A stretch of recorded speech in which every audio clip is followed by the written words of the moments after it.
guys, editor Tisha here. So I just want to say I'm so sorry that this video is so late. It is Monday evening and I am still working on editing the video. This week has been completely insane. Our car also just acted up. Threw the biggest tantrum. It's so much of a tantrum it didn't even want to turn off, right, babe? Yeah. You heard about a car not turning on, but it didn't want to turn off. It didn't want to turn off. Did I say turn on or turn off? It said turn on, I think. Okay, I'm sorry about that. I didn't want to turn off. The guy from the tow truck, he came and he was trying to figure it out too.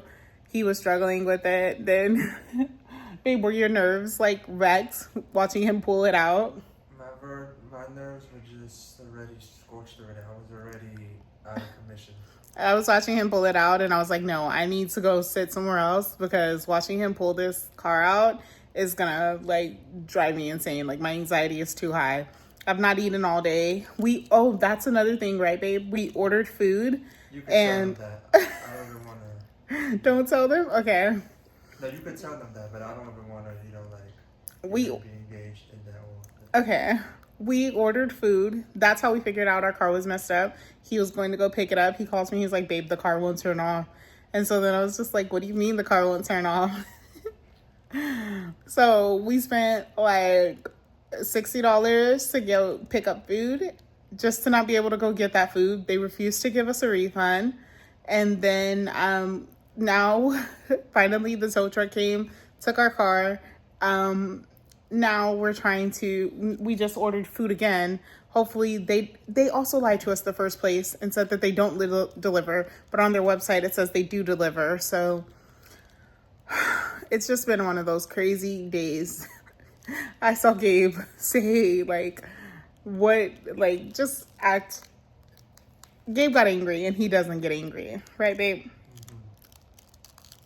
Mm-hmm. In the words of Cormac McCarthy, you never know what worse luck your bad luck has saved you from. That's true. I was repeating that in the car. I kept saying that. I was like, babe, what's that saying we used to say? And so, bad luck. We just have to hold on to that right now. But I am working on editing the spiritual blueprint.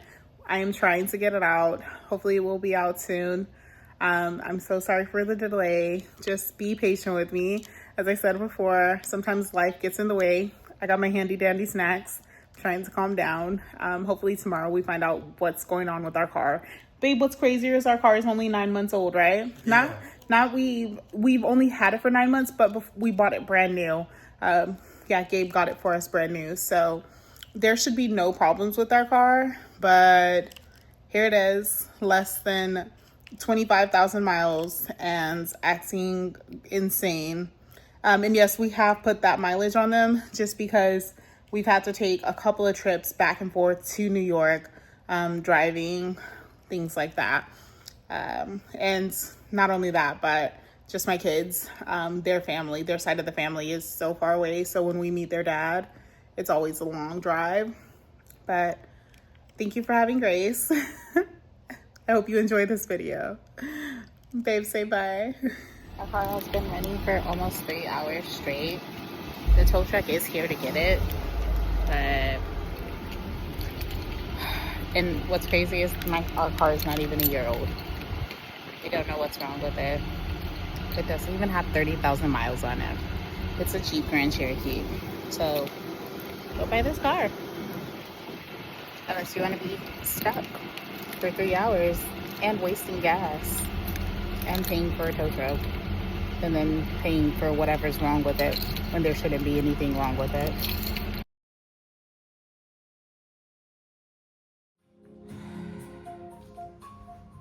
Hey, my beautiful little Ori baby Earth Angels. I'm so thankful you're here. There's a new face in the camera. This is my boyfriend. Gabriel, nice to meet you guys.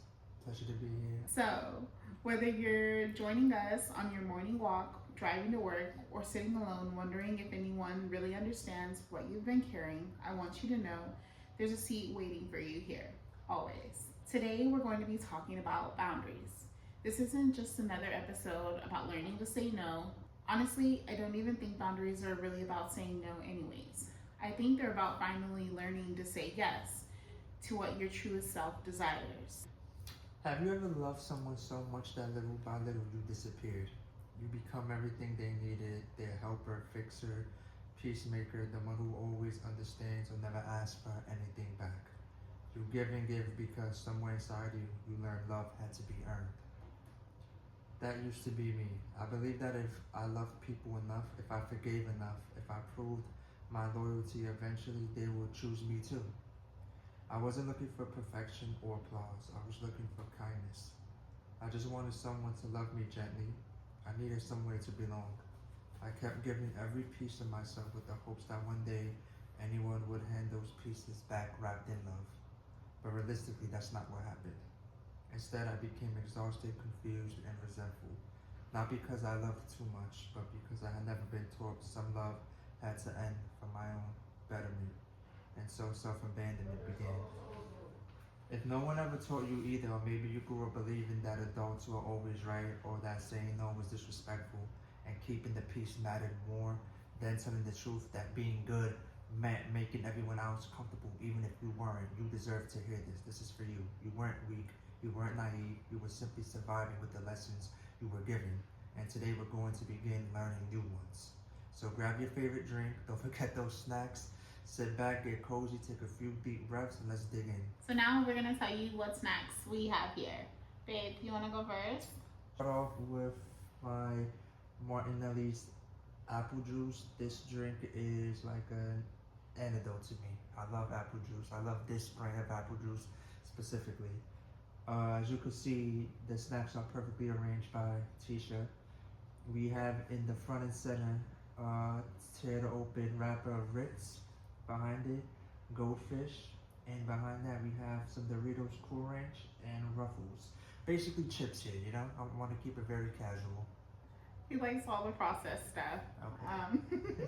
So on my side, I have some mango, and then I have a orange cream olipop, and then I have a half a sandwich. It's sourdough turkey, spinach, pickled onions, and avocado, and then I have a couple of olives there with it, and then I just have my water with the little straw topper that says good vibes only. Should have taken a note from her book. That sandwich looks good. We'll probably steal it. Yeah, right, y'all know I wouldn't allow that. Okay, so let me get back to reading. For a long time, I thought unconditional love meant endless access.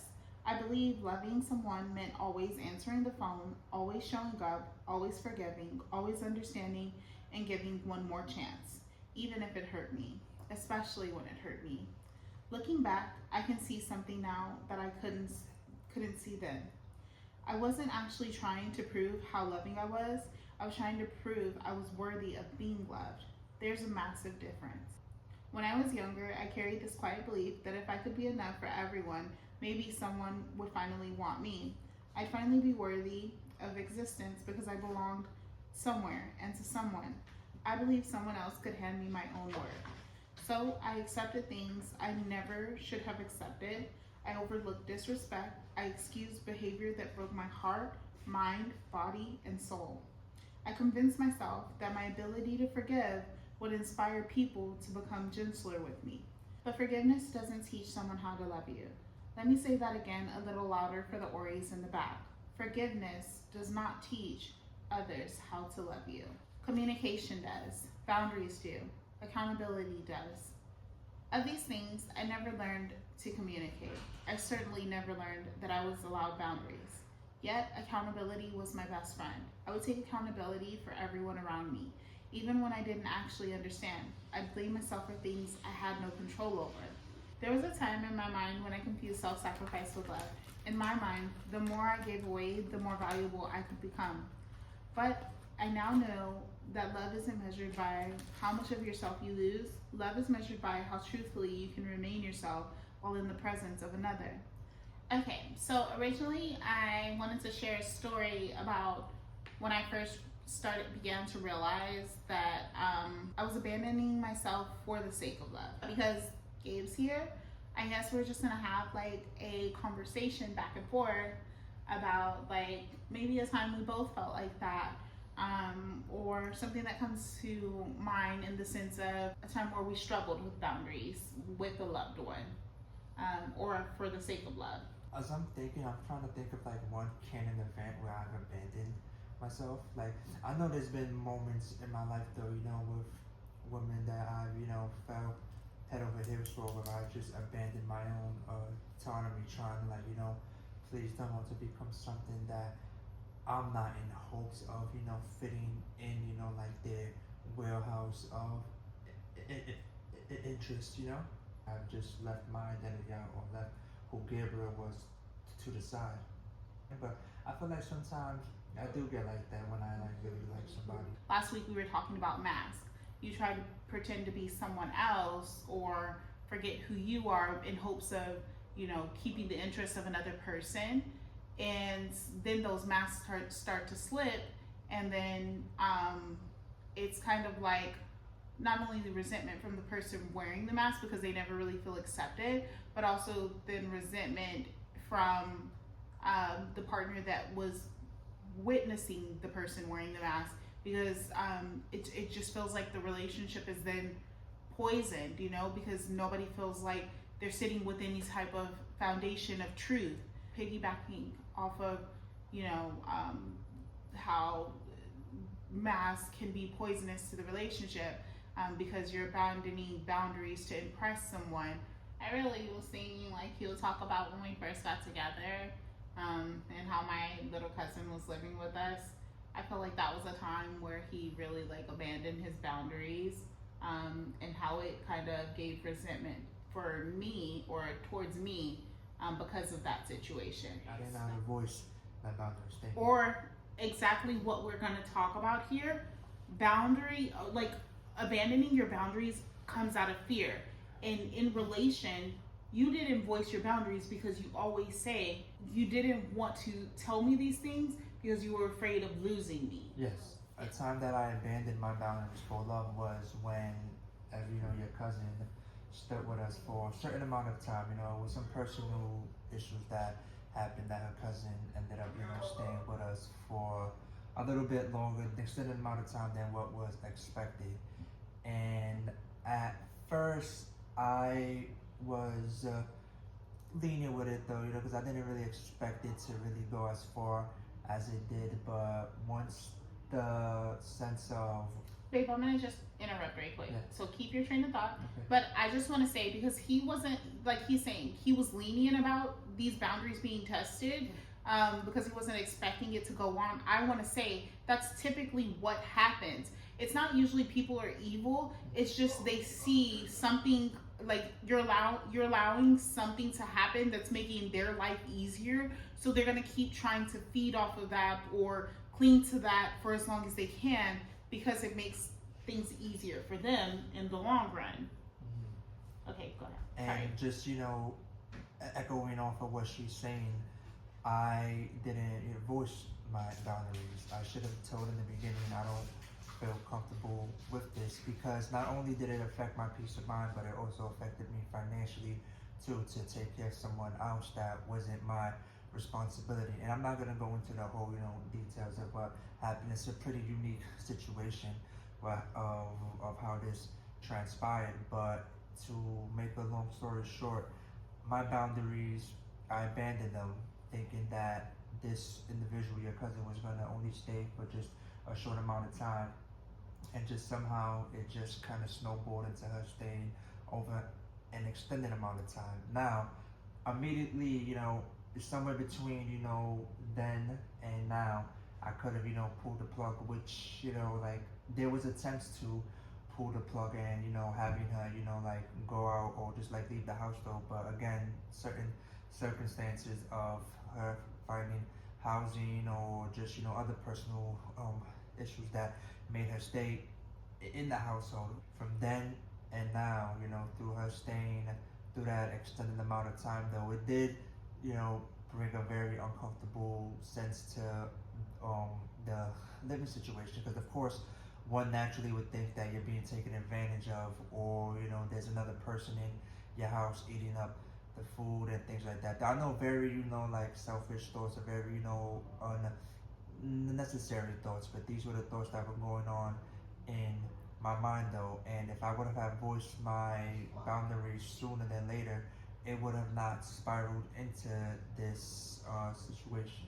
I want to say that, first of all, it's not that they're selfish thoughts, they're very human thoughts. That's what it is. And I don't think that they're like good or bad. I think sometimes they can be a little insensitive, but they're still human thoughts. But I think the last thing that I left off on was that, if I would have voiced, my boundaries sooner, it would have not spiraled into this, situation of just, being uncomfortable and just building, not a resentment, but just. No, it was a resentment because sometimes we do have arguments. Like, we're being truthful, we're being honest. Yeah. Sometimes we do have arguments, and it does feel, to me, that's what I'm saying, it kind of feels like a poison, because if he would have voiced his boundaries sooner, then it wouldn't now feel like anger towards me, because sometimes it does come across that way as like, oh, this happened because you wanted your cousin here, things like that. And it's like, I wasn't thinking like, oh, let me make you feel taken advantage of. There was many times where we did have conversations about comfortability and things like that. And that also goes to show too, like, that's why I was just telling you guys, the situation was unique, and not to get too into depth, but like at times where I was considering on pulling the plug or enough was enough, Tisha spoke to me about, like the realistic nature of the situation of the places that she has to go, which at the time she didn't really have nowhere to go, or just her getting a job and contributing to the household, which would be the benefit more so than a burden of me having to pay out of pocket for essentially somebody that I didn't sign up to take care of. So, the situation was always, evolving or mutating for the better or for the worse. But goes back to the aspect of boundaries. If I had spoken up sooner, if I didn't have this this thought of I lose the woman I love if I actually voice how I feel, then this could have been solved very soon instead of me being in my head about it. It also makes me wonder, like, in the sense of being the woman that he loves, it makes me wonder what would make him feel so insecure or unable to come to me and tell me, like, I don't want this anymore. I don't know. You can chime in on this. But to me, it felt like maybe he would, like, think that I thought he was a bad person, or he wanted to, like, match my heart. But again, me not having boundaries or knowing how to communicate healthy boundaries has put me in a lot of positions where people that I truly deeply love take advantage of me, but then turn around and make me feel isolated. And I would never want somebody that I love to feel that way. So that's why I try to keep this open door policy.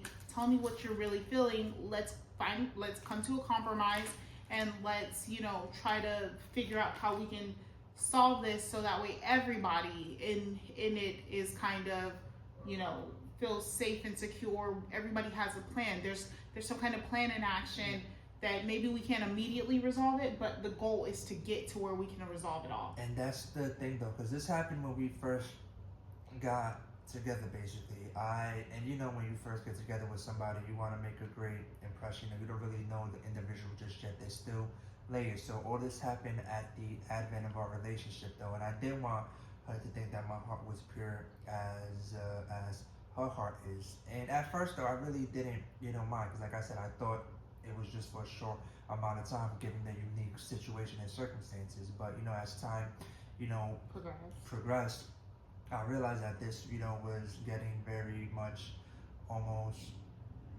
frustrating and almost burdensome for me as an individual, as the caretaker of the household. And also, as she was saying, like, part of the reason why I did it was to match her heart, to show her that I was a pure individual. But to have this open door policy, I think it is very necessary, especially when you're starting a relationship, especially when you're taking such a big step like that of having somebody stay in the household for you don't know hollow. You know, if these things were spoken about before, then there would have been this structured flow or process that would have been very much simple instead of just kind of exposing the wound or just like making something that was supposed to be, you know, easy going almost turned poisonous, as you say.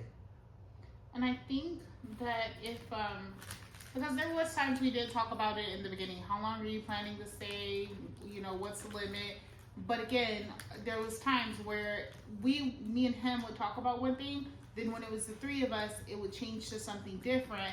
And once that starts happening, that really does allow people to realize they can kind of not manipulate, because I don't think that was at all her intention, but there are some people that will manipulate. I think it's just going to keep them, like I said, clinging to it a little bit longer than it should. I think boundaries have to be firm. They have to be, hey, this can't happen. And if it does, I'm not going to put up with it. Like, you're going to have to figure something else out, you know?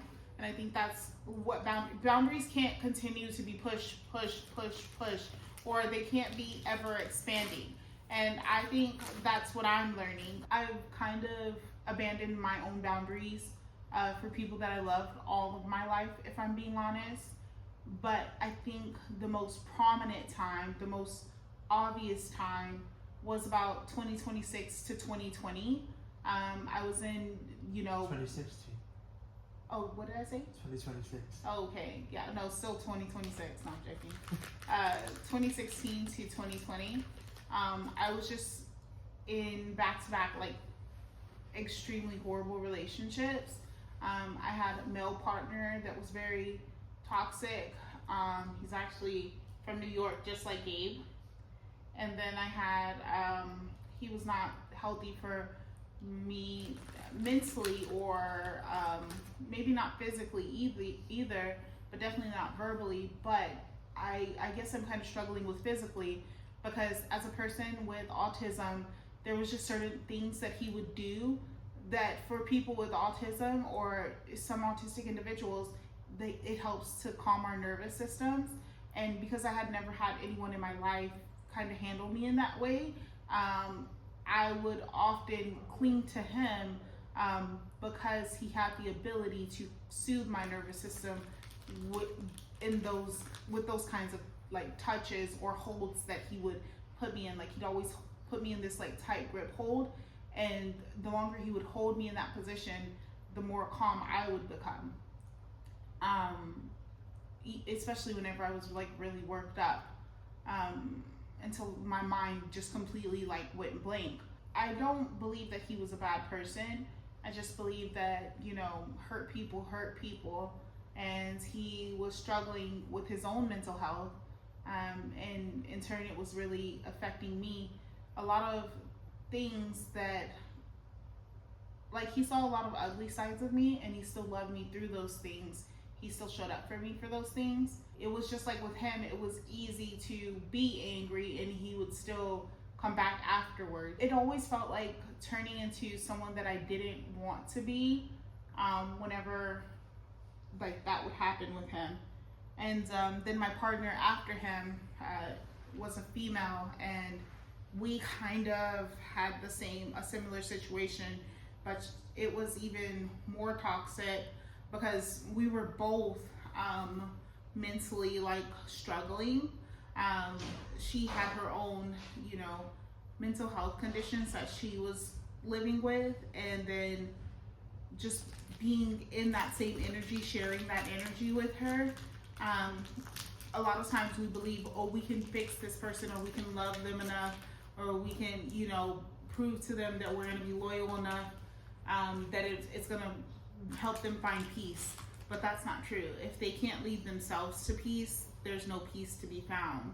No, I agree 100% with what you're saying. And I only say that because I know you've told me about these partners in the past, maybe even more than, what you're telling them though. So I already know, the story, the origin, and just know the turmoil that you went through with each of them. They each represented a very tumultuous moment in your life that really served you no good. So I know that also comes into play the whole aspect of But boundaries, you know, if you would have knew what you knew now back then, you know, this whole story would have been extremely different, you know. So I do think that boundaries, you know, you had to go through these, you know, I guess these trials and tribulations, or these, you know, very perilous journeys with these people to understand what boundaries really are, you know, and moving forward.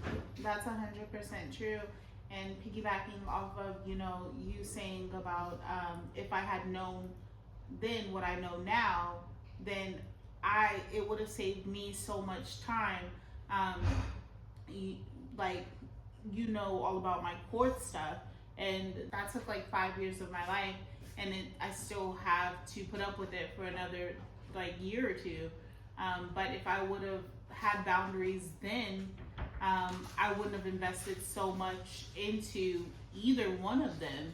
I wouldn't have been, if I understood boundaries, I probably wouldn't have even been in limerence with the first partner for like 4 years, you know?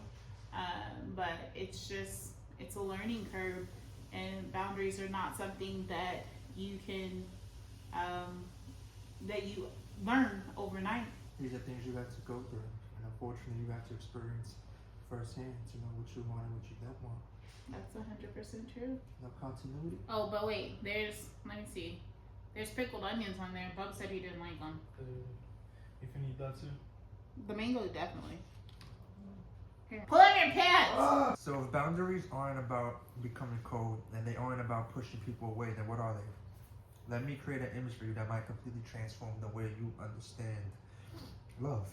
Imagine you spent years planting a beautiful garden. You watered it, pulled the weeds, nurtured it, and patiently through the seasons, nothing seemed to grow. But little by little, flowers began blooming, next fruit appeared, then butterflies visited, which of course brought the birds to nest there. It became a place of peace.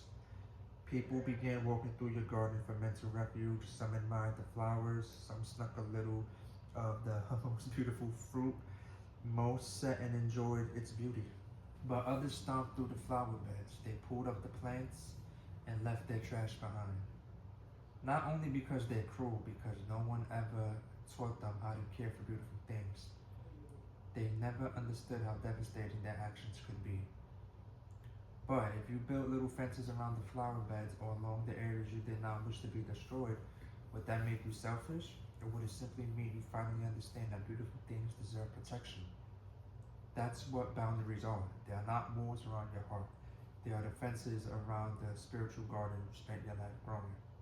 Beautifully and poetically put. Thank you. I think one of the biggest lies many of us were taught is, if you love me, you'll let me. And this is what I was talking about earlier when we were, you know, kind of talking about Gabe's story, and how if you continue to push boundaries, then that's where it becomes like, they're no longer boundaries. Boundaries should not have the ability, they're not flexible. You shouldn't have the ability to kind of change them.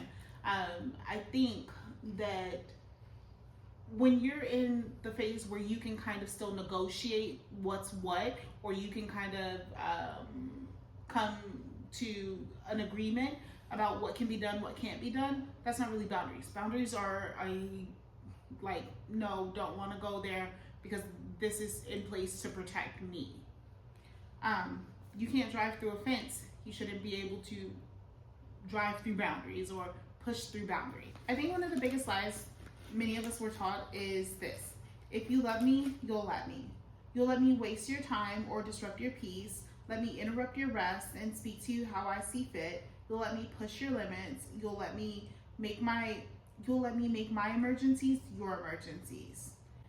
We start to confuse love with unlimited access, but they are not the same. Someone can have your heart without having unrestricted access to your life.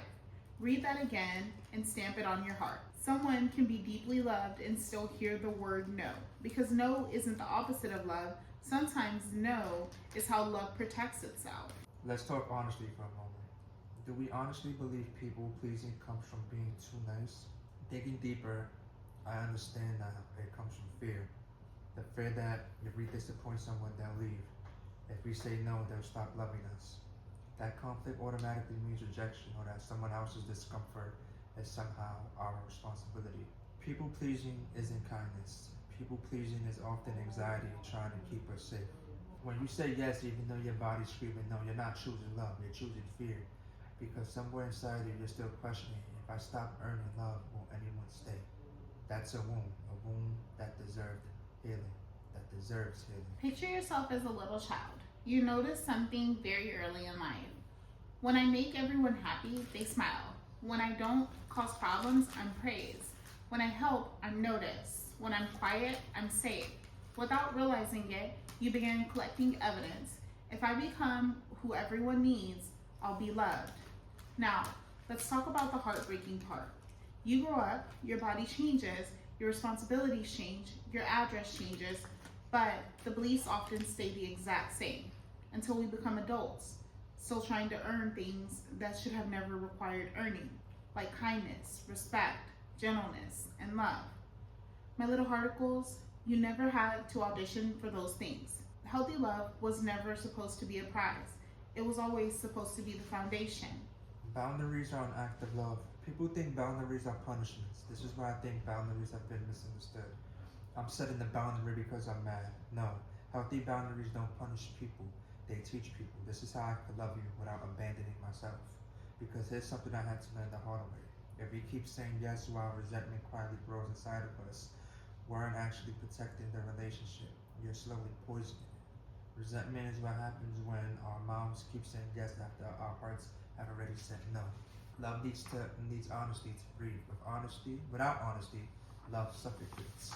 You probably heard the flight attendant say, in the event of an emergency, put your own oxygen mask on first. I always thought that sounded selfish. As a mother, I would immediately be helping my children first. Moms, help me out here. Am I wrong? Until it dawned on me, if I can't breathe, I can't help anyone. Boundaries are emotional oxygen masks. They're not about choosing yourself instead of others. They're about choosing yourself so you can continue loving others without collapsing. Here's a little insight to help your perception of relationships. There are three kinds of love. The first is love without boundaries. That becomes self-abandonment. You slowly disappear, you lose your voice, your joys, your peace, then your identity. The second is boundaries without love. Those boundaries become walls. No one can reach you, no one can know you, and everything feels like a threat. But then there's the third kind, love with boundaries. That's where safety lives, because love says come in and boundaries say shoes off at the door, please. Not because you're trying to keep people out, but because you're trying to protect what Motherverse or God or life planted inside of you, where your blueprint has been leading you to, that beauty glowing inside of you. Something I wish someone had told me many years ago is this: the people who benefited from your lack of boundaries can't show up to celebrate your healing. It's not always because they're evil, sometimes it's because your healing changed the relationship they were accustomed to. You saying no might go unfamiliar to them. It might even disappoint them. But someone else's disappointment does not automatically mean you've done something wrong. Sometimes it's simply evidence that something has changed. Maybe it's because that change is exactly what your garden needed.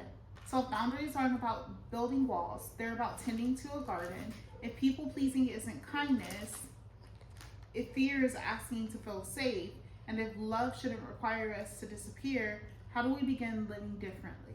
I'd love for us to spend a few moments in what I like to call your reflection garden.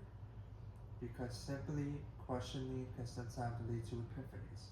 If you have your journal, I'd love for you to write these questions down. If not, just let them settle into your heart. Question 1. Where in my life am I saying yes when my heart has already whispered no? Question 2. What am I afraid will happen if I disappoint someone? They'll leave? They'll become angry? They'll think less of me? Or is that fear coming from a story I've carried much longer than the relation? Question 3. Who taught me what love would look like? Did they teach me love was patient, safe, respectful? Or did I learn that love had to be earned through sacrifice? How did I learn this? Question 4. Where have I confused kindness with self-abandonment? Question 5. If I truly believed I was worthy of gentle love, what boundary would I set this week? Notice none of those questions ask how can I change everyone else. Healing rarely begins there. Healing begins when we lovingly become curious about ourselves.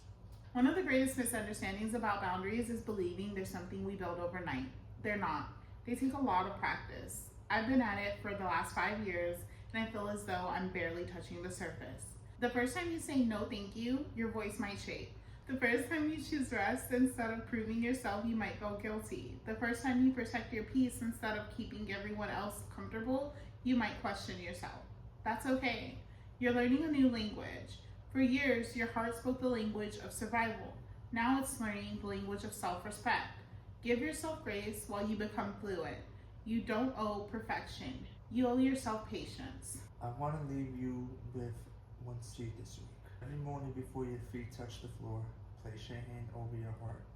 Close your eyes and take one slow breath. Then quietly ask yourself, what would love ask of me today? Not fear, not guilt, not obligation, love. And if you're not sure, ask one more question. Does this choice honor the garden that I'm trying to grow? If the answer is yes, then yes, keep planting. If the answer is no, have the courage to choose differently. One seed at a time. Before we go, here's a letter to one of my little Ori babies. To the Ori who spent their life trying to earn love, I see you. I know what it feels like to believe that if you're patient enough, forgiving enough, helpful enough, quiet enough, and strong enough, someone will finally choose you. I know what it feels like to mistake an exhaustion for love, to mistake self-sacrifice for loyalty, to mistake silence for peace. Here's something that I hope stains your heart. Love would never ask you to disappear. Love would never ask you to become smaller. Love would never ask you to carry what belonged to everyone else. Love asks you to arrive. Fully, honestly, courageously, with your joy, your grief, your voice, your boundaries, your softness, and your strength. The people who truly love you won't love the version of you that abandoned themselves. They'll want to know the version of you who finally came home. And if someone only knows how to love you when you have no boundaries, they don't love your freedom. They love your availability. You have to know the difference. You no longer have to audition for love. You never did. Love isn't something you win. Love isn't something you earn. Love is something healthy relationships make room for. You were worthy before you proved your loyalty, before you overextended yourself, before you forgave one more time, before you became everything everyone else needed. You were worthy because you exist, and nothing can take that away from you. Thank you for spending another Saturday with us here in our spiritual garden. Every week, we'll come together to plant one new seed. Some may grow quickly, some may take years, but every one of them matters. If today's conversation stirred something inside of you, I'd love to hear from you. Share your story, your questions, or the seeds you're trying to grow at spiritualblueprintcollective@gmail.com. And if you know someone who spent their life believing they have to earn love, share this conversation with them. Maybe together we can plant a seed. And one day that seed might become the garden they've always deserved. Remember, you don't have to earn your place. You don't have to audition for love. You don't have to become someone else to deserve kindness. Just keep tending to your garden. One seed, one post, one gentle choice at a time. I'll see you next Spiritual Saturday. In the meantime and in between time, take care of yourselves and take care of each other. I love you, my little Ori baby earth angels. No. Stop laughing. I'm not laughing, I'm just smiling because you're smiling. No. Did you see my wink? Liar! This No, you yes, I didn't! Because you want to call it out. Yes, I did. I saw it. No, you. How did I do it? What's that? Ah, lies. You just know how to wink. Okay, Miss Puppy Cheeks. No. Don't you love her cheeks? They have the cutest cheeks ever. No. Yes. She smiles with her eyes. No. Yes, she does. No, I don't. She does. I don't. She's the prettiest girl ever. Get away from me. Okay. Kissing him. Okay. Anyways, we're gonna close this out now because Gabe's being a weirdo. No, I'm not. She's my weirdo. No, I didn't. Yes, you did. No. Yeah. No, get out of here.